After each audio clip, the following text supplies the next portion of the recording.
кісілер бастай беруге қалған кісілер қосыла жатар. Алдымен баршаңызды Наурыз мерекесімен құттықтаймын. Наурыз мерекесіне сәйкес мына 90-ның соңы есеп жасап жатырмыз. Дегенмен арасында сіздерге серігі төл сәті ретінде осы шеберлік сағаты қойылып тұр. Ендеше бастауға рұқсат етіңіздер. Бүгін шеберлік сабағында мен сіздермен күрт қышқылы және оның тұздары тақырыбында өткен сабағымның талдауымен бөліскім келіп отыр. Әрине барлығымыз ұстазбыз, алдымыз тәжірибелі ұстаздарымыз, шебер ұстаздарымыз, арамызда жас мамандар да бар. Дегенмен де біз ұстаз болған соң бізге қай кезде де алмасу, білімімізді жетілдіру бізге ешқашан артық болмайды. Бұл бізге қажет дүние, ол бізге керекті дүние. Мына осы мақсатта сіздермен осы шеберлік сабақтары қала бойынша ұйымдастырылып жатыр. Бүгінгі сабағымның сағаттың тақырыбы 9 сынып оқушыларына арналған күрт қышқылы және оның тұздары тақырыбында өткен сабағыммен сіздермен ой бөлісіп тәжірибе алмасқым келіп отыр. Шеберлік сағатты бастамас бұрын сіздермен осы қысқа мерзімді сабақ жоспарын жасаудың кішкене былай жөнімен, жобасымен бөліскім келіп отыр. Жалпы қысқа мерзімді сабақ жоспарын дұрыс 130 бұйрыққа сәйкес дұрыс ұйымдастырып, әрбір кезеңін дұрыс жүргізе білу керек. Бұл өте қажетті сабақ өтудің бір ең қажетті құжаты болып табылады. Қазір білесіздер, күн сайын міне сабақ өтуді жаңағы аттестацияның күн сайын талап күшейіп келе жатыр. Күнделікті тексерістер бар деген сияқты. Жалпы біз мұғалім ретінде біздің жұмысымыздың ұсақ түйегі болмайды. Біздің әрбір сабаққа кіргендегі 45 минутымыздың әрбір сағаты, әрбір минуты бізге нақты дәлелмен бұйрық аясында жүзеге асыру қажет. Соның бірі ең маңызды құжатымыз біздің қысқа мерзімді сабақ жоспары. Қысқа мерзімді сабақ жоспарын жасау барысында оқу бағдарламасына сәйкес, яғни оқу мақсатынан келіп, сабақтың мақсатын жасаймыз. Осы сабақтың мақсатын қою кезеңінде алдымен мынаны ескерейік. Сабақтың мақсатын ұзын сонар етіп 7-8 етіп қойып алған өте дұрыс емес, және олай болмайды да. Ең аз дегенде 3 пункттен тұратын сабақтың мақсатын қоюымыз керек. Келесі айтайын дегенім, қазір бізде бұрынғы осы кезге дейінгі соңғы сабақтың мақсатын 3 деңгейлік бұрын деңгейлік қойушы едік қой сабақтың мақсатын. Барлық оқушылар үшін, көпшілік оқушылар үшін және кейбір оқушылар үшін деп. Осыны айтып өтейін. Бұл қазір бізден алып тасталған, жойылған. Деңгейлік сабақтың мақсатын қойып жүрген ұстаздар әлі де кездеседі. Бұл мүлде дұрыс емес. Осыдан аулақ болыңыздар. Бұл қай жерде бар сабақтың мақсаты деңгейлік қойылған? Ол интернет желісінде, әлеуметтік желіде жүрген, көп жағдайда уақыттың тапшылығы болады. Әйтеуір бір сылтаумен қысқа мерзімді сабақ жоспарын сатып алып жататын жағдайлар кездеседі ұстаздардың арасында. Осы кезде осыған мұқият болыңыздар. Сабақтың мақсаты дұрыс қойылу керек. Егер сізде сабақтың мақсаты қойылмаған болса, онда сіздің сабағыңыз ары қарай дұрыс жүріп жатыр дегенге күмән келтіруге болады. Ары қарай келесі маңызды көңіл аударатын сіздің жағдай, нақты назар аударатын жағдай, бұл сыныпта, сіз сабақ беріп отырған сыныпта ерекше білім беруді қажет ететін оқушы бар ма? Мысалға, менде осы оқу жылында сабақ беріп жүрген сыныптарда ерекше білімді беруді қажет ететін оқушылар жоқ. Сол себепті де мен оның сабақ мақсатына кіргізген жоқпын, нақты осы сабаққа. Ал бірақ сіз өзіңіздің сабақ беретін сыныбыңыздың ерекшелігіне қарай, сіз міндетті түрде ерекше білім беруді қажет ететін оқушыға арналған жеңілдетілген бағыттағы мақсатты қоюыңыз шартты. Осыны ескерулеріңізді сұраймын. Ұстаздар, сіздерге менің даусым естіліп тұр ма? Иә, Сәуле, жақсы естіп тұр. Жақсы. Басқа бермеймін. Қадірейін ба? Айта беріңіз, баста бер сабағыңызды. Жақсы, иә? Жарайды, ары қарай кетейік. Енді осы қысқа мерзімді жоспардың жасау барысында сабақтың әрбір кезеңіне назар аударыңыз. Сабақтың әрбір кезеңінің уақытын нақты, яғни четко қоюыңыз керек. Сіз оны прям неше жылдық үлкен тәжірибелі ұстаз болсаңыз да, қысқа мерзімді сабақ жоспарыңызда ол минутымен жазылып тұрғаны абзал, және ол құралады солай, иә. Сол себепті де сабағыңызды дұрыс жоспарлай біліңіз. Ары қарай, содан кейін педагогтың іс-әрекеті және оқушының іс-әрекеті деген бағандарымыз бар ғой, иә. Осы жерде де өзіңіздің іс-әрекетіңіз бен оқушының іс-әрекетін нақтылап дұрыс қойғаныңыз абзал. Және мен қазір сіздерге чатқа жіберейін, финиктердің чатына, иә, қысқа мерзімді сабақ жоспарын. Осы қысқа мерзімді сабақ, өзімнің осы сабаққа қатысты қысқа мерзімді сабақ жоспарымды жіберіп, сіздерге егер қолжетімді болса, ашып қарап отырыңыздар. Мені қазір жіберіп жатырмын.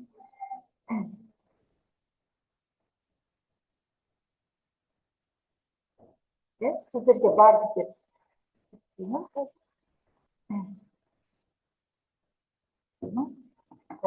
Енді қараңыздар.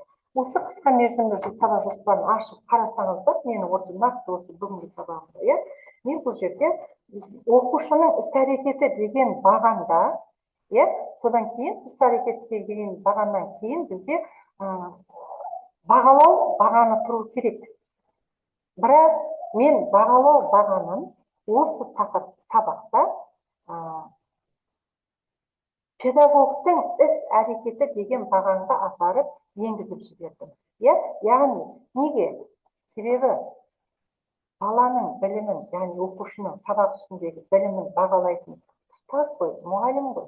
Демек, мен осы әрдайым баланы бағалауды педагогтың іс-әрекеті деген бағанға енгізіп отырамын. Бірақ бұл енді бір қатып қалған заң деп ойламаймын, оны өзіңіздің ыңғайыңызға қарай жасауыңызға болады. Келесі айтатын нәрсе ресурстар бағаны. Ресурстар бағаны осы қысқа мерзімді сабақ жоспарының көрсетуінің ішінде барлық бөлімінде толып тұрғаны абзал. Интербелсенді тақта дейсіз, және тіпті сергіту сәтінде пайдаланатын өзіңіздің жаңағы интернеттен алынған ссылкаларыңызға дейін, жаңағы тәжірибе жасағандағы ссылкаларыңызға барлығы ресурстар бағанында толып тұрады. Және ол сізден солай сұралады. Егер сіз осы іс-әрекеттің барлығын өзіңізге дұрыс жасап алған болсаңыз, бір нәрсе қысқа мерзімді сабақ жоспарыңыздың қасиетін осы баған өзіңізге 130-шы бұйрыққа сәйкестендіріп, және әрбір жұрнақ жалғауыңызды сөйлемнің соңына дейін дұрыс бір мәрте құрастырып алсаңыз, ары қарай сізге қысқа мерзімді сабақ жоспарын жасау оңай. Егер сізге осылардың барлығы түсініксіз болса, міндетті түрде сабақ жоспарын жасауды үйрететін курстар бар ғой, соларға жазылып үйреніп алудан қашпаңыз. Ол сізге өте қажет. Себебі біз мұғалімбіз, оқушымен жұмыс жасаймыз. Осыларды мен сіздерге айтып өткім келді. Енді нақты бүгінгі тақырыпқа келейік. Бүгінгі тақырыбым жалпы қышқылы және оның тұздары тақырыбы болды. Жоқ, кешіріңіздер. Мына жерде ұмытып кеттім ғой. Кешіріңіздер. Сабақ жоспарын жасау барысында қараңыздар, қысқарған сөздер бар. Кейде әсіресе жас мамандар осы қысқарған сөздерді жаздай кетеді, немесе ол жазда не екенін кейде түсінбей қалып жататын жағдайлар кездесіп жатады. Мысалға, міндетті түрде сіз тапсырманы бердіңіз ба? Ол тапсырманы ол ұжымдық жұмыс бола ма, топтық жұмыс бола ма, жеке жұмыс бола ма? Соның барлығында сіз оны нақтылап көрсетіп қоюыңыз керек. Бір сондай жағдайлар болады. Жеке жұмыс па, жұптық жұмыс па, мұғалімнің өзі кейде ажырата алмай қалып жататын жағдайлар болады. Осыдан аулақ болыңыздар. Егер сізде әріптері бірдей сөздер кездесіп қалып жататын болса, нақтылап ашық жазып қойыңыз. Жеке жұмыс деп, немесе жұптық жұмыс деп жазып қойсаңыз, ол сізге артық болмайды. Осы бір жердегі нақтылап тоқталып кетейін деп ойладым. Ал енді келесі сабағыңыз басталды. Сабағыңыз басталғанда, сабағыңыздың өтіп жатқан мерзімі қай кез? Ол мүмкін сіздің бір жаңағы еліміздегі бір даталы күндер есте тұр ма? Жаңағы ақын жазушылардың бір туған күндеріне сәйкес келіп тұр ма? Осыған сәйкес бір шумақтан тұратын өлең жолын арнап барып сабағыңызды бастасаңыз, немесе афоризм сөздермен бастасаңыз, оқушы бір селт етіп, апай сабақты қалай бастады деп, міндетті түрде сабағыңызға көңіл аударары көзсіз. Мысалға, мен осы код школын және оның жылдар тақырыбын өткенімде ақпан айында осы Мұқағали Мақатаевтың туған күніне сәйкес келсе, мен осылай бастадым сабағымды. Яғни ұйымдастыру кезеңде оқушылармен амандасып, түгендеп болғаннан кейін, барлығы да мен мына дәуір, мына өмір, мынау аспан, мынау күн, мына мұхит, мына жер, мына менің тағым деп Мұқағали Мақатаев айтқандай, құрметті оқушылар, өз заманыңды, өзіңнің әрбір күніңді, сабақ өтіп отырған тіпті мектебіңді, партаңды да бағалай біл деп сабағыңызды ары қарай бастап кетуіңізге болады. Ары қарай. Келесі кезең бізде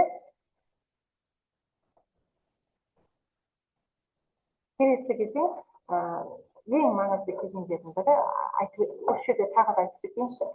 Қазіргі таңда барлық мектептерде, көпшілік кабинеттерде электрондық тақталар, яғни интербелсенді тақталар бар. Ол интербелсенді тақталарды барынша мүмкіндігіңізше максимально пайдаланыңыздар сабағыңыздың барысында. Ол сізге үлкен көмекші. Сіздің сабағыңызға әрі мазмұныңызды аша түседі дегенде, ол сізге үлкен көмекші болады. Енді келесі, менде үй жұмысын сабағымыздың ұйымдастыру кезеңінен кейін енді үй жұмысын сұрау кезеңі болады ғой, осы үй жұмысын сұрау кезеңінде көп жағдайда 5-6 минуттан артық уақыт арнамауға тырысамын. Себебі сабақты түсіндіруіне өте көп уақыт кетіп қалады. Міне, үй жұмысын тапсырмасын қайталағанда, енді осы сабақта нақты өрмекші тор әдісін пайдаландым. Өрмекші тор әдісі, яғни рандомды кез келген уақыт балаға мынандай сұрақтарды беруге болады. Осының алдында өткен тақырыппен көп қосылыстар ғой бізде, мысалға, біріншісі 6-шы элементтері, ол қандай нелер, ол қандай мағына береді, аттары қандай, кодтың негізгі қосылыстары қандай, ферриттің формуласы қандай, кодтың 4 валентті оксиді, кодтың 6 валентті оксидтеріне сипаттама беріп, және кодтың аллотропиялық түр өзгерістерін атап белгілеп, мысалға аллотропиялық түр өзгерістерін осыға дейін тағы қай элементті өткенде өттік оттекпен байланыстырып кетіп, ары қарай код 6 оксидіне сипаттама бергізіп келіп, осыдан кейін болжау әдісін пайдаланды. Болжау әдісі, яғни өтейін деп отырған жаңа сабағымды оқушылар термин сөздер, формулалармен біртіндеп келіп, сабақтың тақырыбын өздері ашады. Яғни, әрине, кодтың 6 оксидін өткеннен кейін, кодтың 6 оксидіне сипаттама беріп, оның химиялық қасиеттеріне тоқталып өткеннен кейін, біз ол жерде олар жаңа сабақтың тақырыбын ашып береді. Ол жаңа сабақтың тақырыбы код қышқылы және оның топтары деп ашып береді. Осы жерде ең маңызды тағы да бір ой бөлісіп кетейікші. Ол сабақтың қай кезеңінде қандай тапсырма берсеңіз де, ол міндетті түрде бағалануы керек. Бағаланудың түрін өзіңіздің сабағыңызға және сыныптың ерекшелігіне қарай өзіңіз таңдайсыз. Мысалға, осы үй жұмысын сұрау барысында бас бармақ көрсету әдісі, сөзбен марапаттау әдісі, немесе әрине ары қарай есеп шығару, сабақты түсіндіру барысында дескриптордың балымен бағалайсыз. Бірақ есте сақтайтын дүние, сабақтағы берілген тапсырманың барлығы бағалануы қажет. Осыны ескеріп отырыңыздар.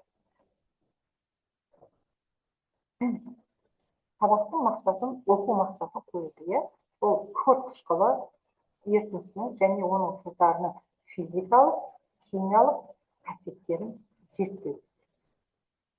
Осы орайда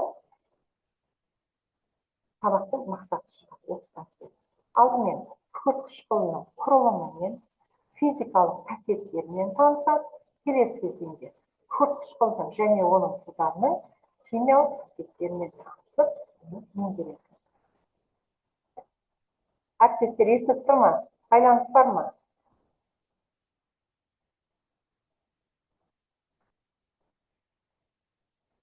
Әріптестер,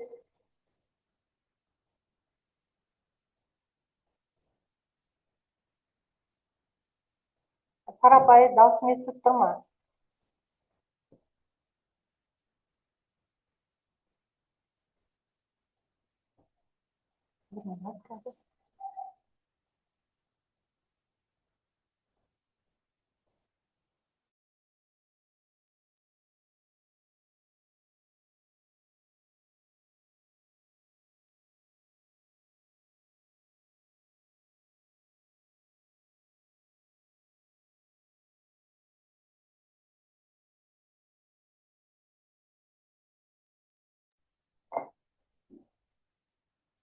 Ары қарай жалғастыра берейік.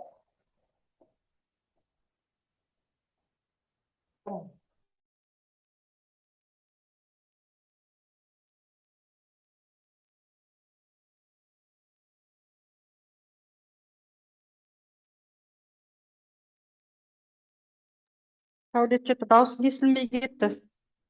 Соны сіздерден сұрап жатырмын да, даусым естіліп тұр ма деп, сөйтіп тексеріп жатқаным ғой, ешкім үнсіз кеткенге.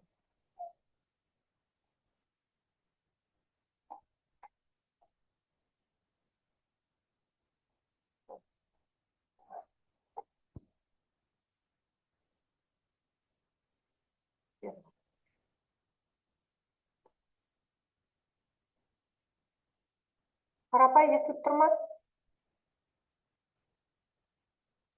Иә, естілді енді, естілді. Жарайды. Міне, сабақтың мақсатын барлығын анықтап алғаннан кейін біз келесі сабақтың ортасы, яғни бұл кезеңде мен 12 минут уақыт бөлдім. Осы жерде мағынаны танып алды тапсырмалар беріледі. Мағынаны танып алу тапсырмасы ол мысалға өзім сабақта өтіп отырып, оқушылардан сұрап отырып, және оқушылардың осы күнге дейінгі алған білімдерімен байланыстырып отырып, жаңа сабақты меңгереміз. Осы кезде дискрипторды бір шетіне қарай шығарып қойғаныңыз абзал болады экранға. Мысалға, осы мағынаны танып алды тапсырмасында дискриптор алдымен біз кітаппен жұмыс жасауымыз керек ең бірінші. Кітапта берілген ережелер мен реакция теңдеулерін толық дәптерге жазуын бақылау, өзіне бір балл беріп қойғаныңыз абзал. Тақырыптың мазмұнымен мұқият танысуын қадағалайсыз. Оның өзіне де бір балды беріледі десеңіз, баланың барлығы кітаптағы мәліметті дәптерге тез арада жазып алуға тырысады. Осы орайда мен күкірт тұздарының жаңағы химиялық және физикалық қасиеттерімен оқушыларды таныстырып өтемін. Келесі кезеңде химиялық қасиеттеріне нақтырақ көп уақыт бөліп тоқталғанымыз абзал. Яғни біз бірінші тоқсанда өтіп кеттік қой, электролиттік диссоциацияланып тарау. Осымен ең бірінші химиялық қасиет. Келесі қатармен байланыстыра отырып, металдармен әрекеттесуі. Келесі металл оксидтері, яғни генетикалық қатармен жүреді. Негіздер, тұздар және олардың қосымша қасиеттерімен таныстыру. Осы қосымша қасиеттерімен таныстыру барысында мынау видеоны көрсетіп жіберуге болады. Және немесе өзіңіздің ыңғайыңызға қарай, қажетіңізге қарай. Көп жағдайда мен өзім көрсетіп жатқан видеоны ссылкасымен алып, дауысын шығармай өзім түсіндіріп тұруға тырысам. Себебі ол орысша түсіндіріліп, немесе қазақша болсын, онысынан қашпаймын. Просто өз даусыңызбен балаға тоқтатып қойып экранды қайта-қайта түсіндіріп жатсаңыз, бала анаған назар аударатын жерге назар аударып деген сияқты көбірек көңіл бөліп қарайды. Мысалы, концентрик күкірт қышқылының кейбір металдармен әрекеттесіп, оның ең жарылану видеосын көрсеткен қазірге. Ал енді негізге қараймыз. Келесі күкірт қышқылының синтетикалық металдармен әрекеттесу. көпшілігімізде бізде менде өзімде тек қана натрий бар мектепте кәдімгідей. Натрийдің күрт қышқылының әрекеттесуін осылай видеосын көрсетіп аламын да, ары қарай өзімде жасап көрсетемін. Оның жұмыс ақылы барлығы натрий тақырыбын өткенде айтып қойдық қой, ал енді бұл тақырыпта оның күрт қышқылымен әрекеттесуін көрсетемін. Келесі мысалға оның жаңағы гигроскопиялық қасиеті, яғни су тартқыштық қасиеті. Міне осы бір тәжірибені көрсетсеңіз, бала назар салып қарайды.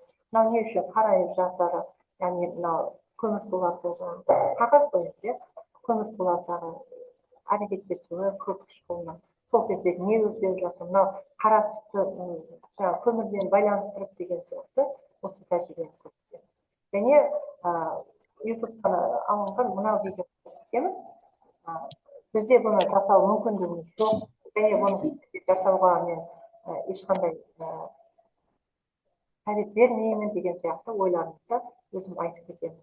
Әрине, кейбір жағдайда бұл біздің денсаулығымызға зиян келтіреді деген сияқты оймен бөлісіп.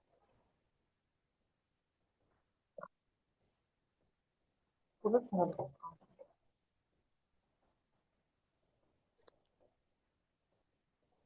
көрсетіліп жатқан видеоның барлығын оқушылардың сыныптардың чаттары бар, соларға қарай жіберіп отырамыз. Келесі, және осы жұмыста сабақты меңгеру барысында жаңа айттым ғой, дескриптор сабақты қаншалықты меңгерді, тақтаға жазылған жазбаларды қаншалықты жазды, барлығын дескриптормен бағалап отырамыз. Келесісі, осы меңгерген білімін ары қарай 8 минуттық уақыттың аралығында әр топқа бөлгенде ескеретін жағдай, көп жағдайда бізде химия сабақтарын топқа бөлгенде мынау жаңа үлгіде былай ортаға қойып, парталарды бір-біріне қосып топқа бөліп жатады ғой. Сол біздің сабақтарымызға көп жағдайда келмейді.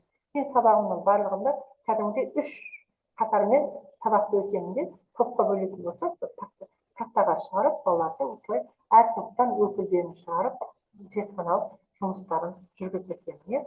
Мысалға, осы жұмысты жүргізу барысында олар химиялық күрт қышқылының химиялық металдармен әрекеттесуін зерттеді. Және осы жердегі дескриптор қандай? Ол дескриптор барысында бұл 2 балл беріледі. Біріншісі, бала жұмыс істеу барысында ең маңыздысы ол қауіпсіздік техникасын сақтауға көңіл бөлмейді. Екіншісі, реакция деңгейін жазып, реакция деңгейін төмендетеді. Осыған назар салыңыздар. Ары қарай күрт қышқылының тұздарына тоқталамыз. Күрт қышқылының тұздардың физикалық қасиеттеріне, агрегаттық күйіне тоқталамыз. Және күрт қышқылының қолдануы. Күрт қышқылының көп мөлшері беретін тыңайтқыштар, яғни өсімдіктер.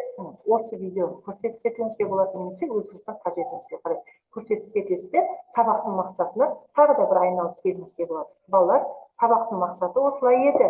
Осының нәтижесінде біз құрылыммен, физикалық қасиеттерімен таныстық, және оның химиялық қасиеттерімен танысып жатырмыз деп бағалау парағын оқушыларға таратып қойыңызда, ары қарай жұмысымызды дескриптормен бағалауды бір мәрте ескертіп айтасыз ба, енді өзіңіздің шеберлігіңізге қарай қалай бағалайды, бір-бірін бағалай ма деген сияқты тапсырмаларды алып, солай орындайды. Келесі, бала жалығып кетпеу үшін сергіту сәтін жасап отырғандары бар. Сергіту сәтін жасағанда, жылдың басында, мысалға 68 сағатқа оқушыны әр сыныптан бөліп тастаңыз. Сен күрт қышқылында, сен азот қышқылында, сен азот тақырыбында деген сияқты сергіту сәтін өзіңнің пәніңізге, тақырыпқа байланыстырып сергіту сәтін ойластырып келіңіз десеңіз, оқушы қатты сондай көтеріңкі көңіл күймен сізге сергіту сәтін жасап береді. Бірақ минутыңыздарыңыздан болады. Осы тақырыпта мысалға бірінші тұрған қыз Айдана бұл сутектің және оттектің химиялық қасиеттерімен байланыстырып сергіту сәтін жасап берді. Мысалы, мен жеңілмін, мен аспанға ұшып бара жатырмын деп оқушылар өздері жұмыстарын жасайды, әрі элементтің химиялық қасиетін есіне салып тұрады. Келесі сергіту сәті ол мүмкіндігінше міндетті деп айтсам артық болады. Келесі тапсырма күрт қышқылының құрылымдық моделін құрастыру. Енді бұл барлығымызда бар деген ғой, күрт қышқылының моделін тақтаға шығарып ары қарай сабақтың мақсатын тағы да есіне салып өтеміз. Біз мынау мақсатқа сәйкес күртішқылдың құрылымымен танысамыз деңізде, ары қарай оқушыға бізде таяқшалар, шариктер арқылы яғни құрылымдық модельді құрастыратын арнайы құрылғылармен осылай орындаймыз. Келесі жұптық жұмыстар атамыз. Жұптық жұмыс сабақ барысында жұптық жұмыс, жеке жұмыстың барлығын мүмкіндігінше қамтылғаны абзал ғой. Мысалы, осы тақырыпта міне жұптық жұмыс. Жұптық жұмысты байқап тұрғандарыңыздай тақырыпқа сәйкестендіріп алдық дағы. Соңында молекула деген сөз шықты. Мысалға, келесі тапсырмада металдар деген сөз шықты. Бұл балалар бір пысығып орындайтын тапсырмасы ғой. Ал енді келесі өте маңызды бекіту тапсырмасы қазір бізге міндеттеліп отыр ғой. Ұстаздар, қазір бізге әр сабағыңызды тестпен байланыстыруға міндеттеліп отыр. Демек, біз осы міндеттің шеңберінде жұмыс жасауымыз керек. Bir жолы қағаз жүзінде, екінші жолы мысалы тесттер, кезет, әртүрлі платформалар бар ғой, солардан алып және сабағыңызға ыңғайлап, сонау бір 20-30 тесттен тұратын тапсырма емес, 5-6 тесттен тұратын тапсырма болса, міндетті түрде тест алыңыз. Және оны бағалатыңыз, оқушылар өзіңіз бағалайды. Бағалау парағы қолында тұр, бағалайды. Сабақтың мақсатының соңында, егер осы қысқа мерзімді сабақ жоспарыңыздың құрылымы дұрыс болып, сол бағытпен жүретін болсаңыз, сіз міндетті түрде сабағыңыздың мақсатына жетесіз деп ойлаймын. Келесі маңызды нәрсе, бұл азғантай бір минут отырған арнайы қой, үй тапсырмасын нақты, яғни чотты беріңіз. Және сіз оны күнделік кезекте жазғанда да солай жазыңыз. Мысалы, оқулықтың 27-ші беті, 4-ші тапсырма, және оған ары қарай анықтаңыз. Күкірттің мысалға генетикалық қатарына есептер шығару деген сияқты нақтылап беріңіз. Ал енді келесі ол бізде рефлексия. Енді оны өзіңіз құрастырасыз ғой, қайсысын қай кезде екеніне. Бірақ осы жерде бір өте мұқият болатын дүние әріптестер. Ол біздегі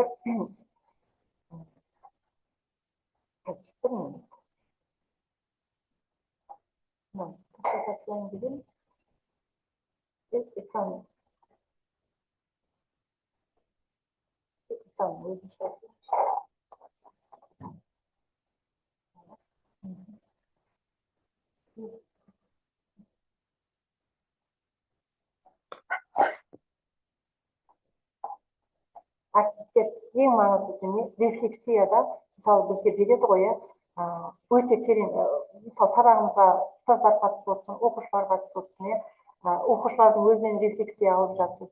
Сол кезде сабақ қалай өтті, әріптестер ой бөлісіңіздерші, оқушылар қалай өтті сабақ десе, бәрі тамаша, өте керемет деген сізге солай беріліп жатса, сіздер айтып жатса, сіз өзіңізде уже тревога болу керек. Сонда менде бір жерінде қате кетті ғой. Барлығы бірдей тамаша болып кетуі мүмкін емес қой деген сияқты сондай өзіңізде ой түйіңіз. Балаларды үйретіңіз. Балалар мүмкіндігінше сабақ барысында қамтылмай қалған жер бар ма? Қандай тапсырманы көбірек беру керек еді? Сіздер сол жөнінде рефлексия жасап, ой бөлісіп үйреніңдер деп әрбір сабақта оқушыңызға үйретіп отырсаңыз, ол өзіңіздің де баланың да сабақта жинақталып, ары қарай келесі сабақта меңгеруге қандай тапсырма орындайтыныңызға, қандай тапсырманы құрастыратыныңызға сондай ой жетелеу құралы болып табылады.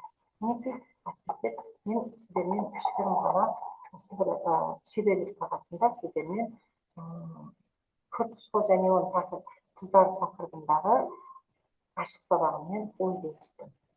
Енді сіздер пікірлеріңіз. Қарапай, сіздің пікіріңіз өте құнды ғой. Үмітті әріптестер, қалдарыңыз қалай? Келе жатқан ұлыстың ұлы күні құтты болсын, наурыз мерекеміз сау болып, ел аман, жұртымыз болсын.